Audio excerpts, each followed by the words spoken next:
All right, welcome back. Now we're going to actually take a look at how you declare a class in ES 2015. Here's a really simple example.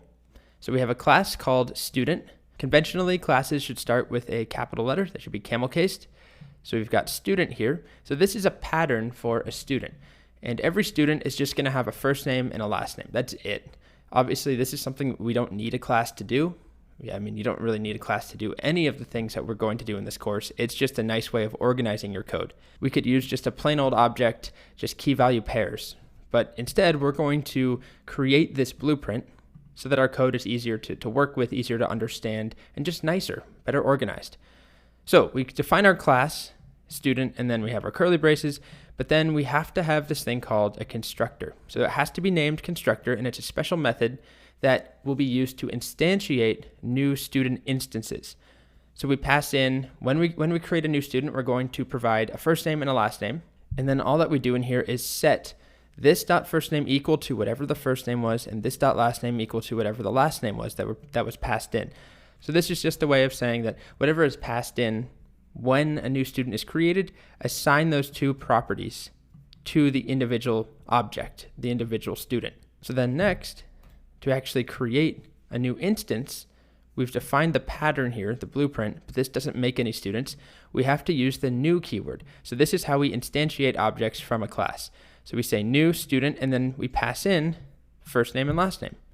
So we have two, cold steel and blue steel, and each of those is going to basically create a new student object based off of this pattern, where first name will be set to Colt, last name will be steel in the first one, and in the second one, first name will be blue and last name will be steel.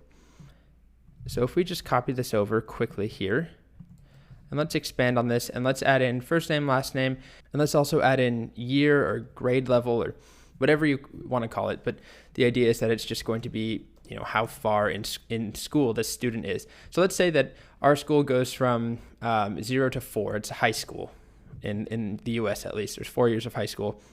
So I'm going to set this dot year equal to year. Now this name can be anything I want, just like this can. So if I call this instead grade, that's fine. This dot grade will be set to whatever is passed in when a new student is instantiated. Okay, so just on its own, if I run this, nothing happens. But now I'm able to instantiate, well, I shouldn't say nothing happens. No students are created. We've just defined a pattern. We're basically saying, all right, here's this thing that now we have this blueprint. We can actually go and make new students. We've made like a mold, like at a factory. You make a mold for a part that's not actually making the part. You just are ready to make the parts now. I don't know if that's very helpful. So if I did something like this, new student, and then I pass in some data. So let's have a new student named, not email, Emil, I don't know, Katz, and he's in year 3, sure. You can see what I get back is just a JavaScript object that has a first name set to Emil, grade is 3, and last name is Katz. So notice year is nowhere to be found, the actual name year, because we just called it grade instead. This is just a placeholder, just like any argument in a function. Okay, now if I save that to a variable, let's call it, let's just call it person. Now I'm terrible at this. Let's go with Emil, like this.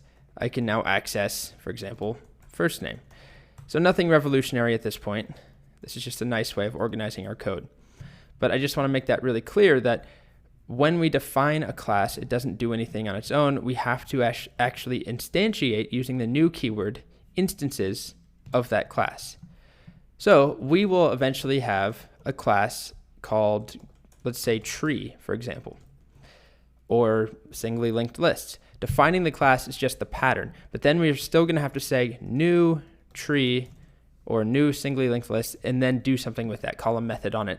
So now if I run this, we have 2 students. By the way, if you're just skipping to this, I use Command Enter to run my snippets. You can also click here or wherever you're doing this, but I realized that might have looked like magic. I hit Command Enter. So now we have a first student and we have second student.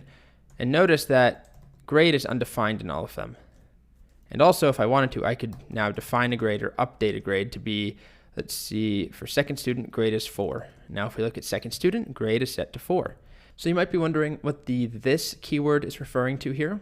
So often, the keyword this is a source of confusion pretty much always in JavaScript for many students, and its meaning changes depending on its context. But in this situation, when we're inside of a constructor or another instance method, we'll talk about instance methods in the next video, but when we're inside of a constructor, let's just say that for now, this refers to the individual instance of the class, so the individual student. So this refers to this student or this student, depending on which one we're talking about.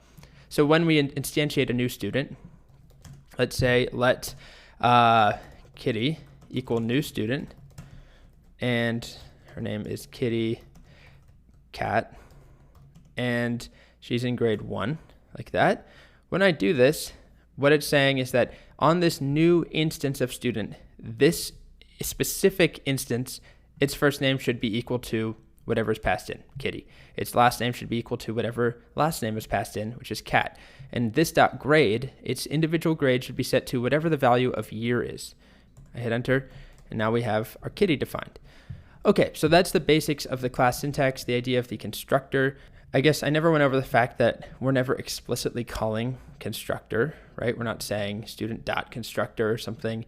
There's some magic behind the scenes, some syntactic sugar that we use the new keyword, but the constructor method is going to be executed. Our data will basically be patched on through, and our constructor will run when we instantiate a new student or whatever our class is. Okay, so next we're going to talk about defining methods on our classes.